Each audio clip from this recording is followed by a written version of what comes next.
The City of Ohio State podcast takes a deep dive into the support services that keep Ohio State's Columbus campus running 24/7. Hear from industry experts in facilities, safety, transportation, and more. The City of Ohio State podcast is brought to you by the Office of Administration and Planning.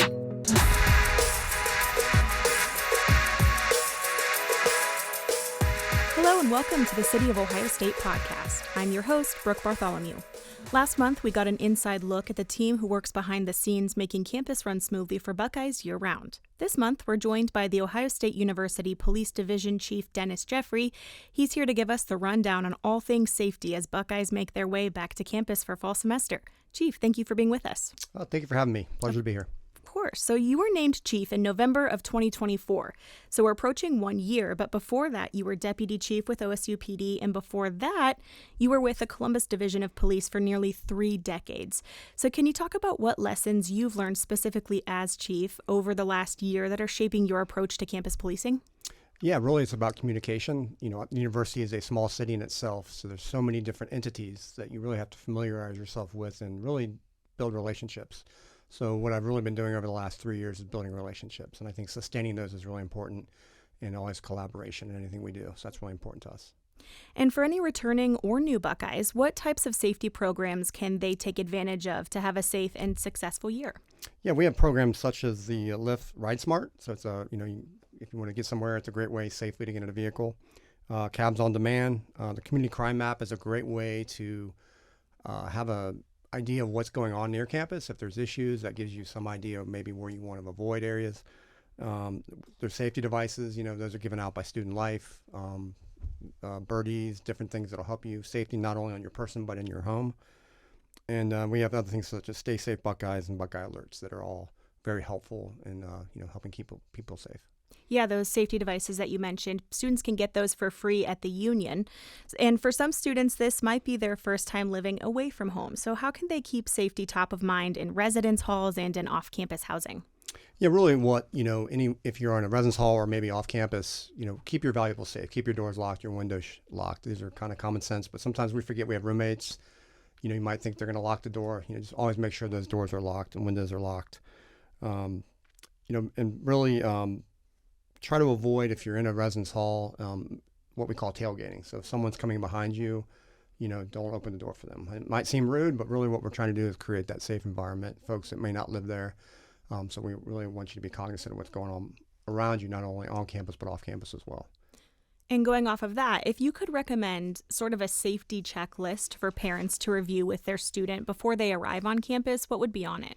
Familiarity with geography. So you think we're a huge campus. If you've never been here, I would really recommend not only looking at maps, but walking the spaces, where your classes are going to be, where the dining halls are. So all these different streets and where lighting is, so maybe areas you want to avoid that aren't well lit.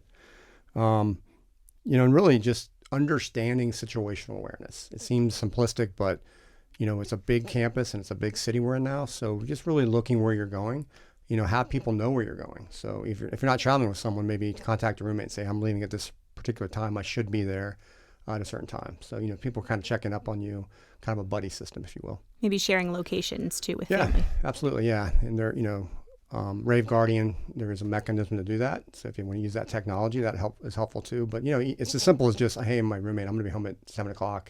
If I'm not, give me a call. So, just checking up on one another. And speaking of technology, can you talk about what kind of security technologies are in place across campus and how do those things assist your team in keeping students safe and solving crimes? Yeah, the number one is cameras. So there are approximately 6,000 cameras on campus. So it's a great tool for us. If we do have a situation, we can monitor those cameras. It's been very helpful for solving crimes. We also have alarms. Many of the buildings have alarms on them. So if someone's trying to get in that doesn't have authorization, we receive an alarm notice for that location so we can go check it out. Could you also talk about license plate readers? Yeah, so we have a system called Flock. And basically what it does is if, say for instance, a stolen vehicle, we enter that into the system. So when it goes past these readers, we get an alert. So that just lets us know if individuals are coming on campus that might want to do some bad things, we can get ahead of that and try to stop that car before it gets on campus. Yeah, great, helpful technology. So last August, the Joint Patrol program expanded. OSU PD now has 4 officers who have full-time joint patrol duties. This program pairs OSU PD officers with Columbus Division of Police officers to patrol the off-campus area. So what can you tell us about the partnership and why it's so important? Yeah, it's really important to have that partnership. Most of our students live off campus, so this gives us a way to have some of our officers off campus. So for instance, if a student does unfortunately have a situation, maybe they're a victim of crime, our officers can connect with them and provide university resources. It also is a great way to do follow-ups. Our officers are out helping with investigations. So they're assisting maybe detectives at CPD, maybe have a burglary. So it's really a twofold thing. They can be there in the moment, but they can also do really valuable follow-ups. And while it's scary to think about, OSU PD always trains for the worst possible scenarios to ensure they're ready for anything, and that includes an active aggressor threat. In the event of an emergency like that, a Buckeye Alert would be issued. Locks are installed in each classroom in case people need to shelter in place. But what other tips do you have for everyone to be prepared should the unthinkable happen? I think the biggest tip is knowing your surroundings before that event happens. So if you're in a particular classroom, where are the exits? Where are the stairwells? What elevators?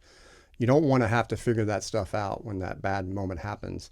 So I think the number one thing you can do is be situationally aware. So understand, how am I going to get out of here? And what can I use to blockade a door? When you think about that beforehand, it's going to help you in the moment because you're going to be under stress. And this will help you kind of pre-plan, if you will. And finally, with the return of fall means the return of the best time of the year, in my opinion, Buckeye football. So can you talk to me about the safety precautions in place as we prepare to host the Texas Longhorns here at Ohio Stadium on the 30th? Yeah, huge game. Obviously, our first big game, and there's going to be a lot of individuals on campus to either attend the game or be in the campus area. Big thing is once you get understanding where you're at. Traffic is a big thing. We want to make sure you're watching where you're walking. Staying on sidewalks. Scooters are a big issue. If you're using those type of devices, really be careful because there's going to be so much more vehicular traffic on campus that you really need to be aware of that. And really, just once again, understand that we'll have a lot of folks that aren't accustomed to campus, so just be aware of that too. Could you talk a little bit about the partnerships you guys have with all of our surrounding agencies and how they all help campus game day go smoothly? Yeah, we couldn't do it without them. We have hundreds of officers working, and these aren't all OSU officers, as you mentioned. We have Highway Patrol, Columbus Police, Franklin County Sheriff's Office, and they are critical. We couldn't put on these games without them. If you just think about the amount of traffic control is needed. So they're really, really integral in us having a successful football game. We've gone to game days with you all before, and just to see that morning brief with all of these agencies and see how you guys work together is really, really cool. Chief Jeffrey, thank you so much. We really appreciate your time and insight, and most of all, your commitment to keeping the Buckeye community safe. My pleasure. Thank you.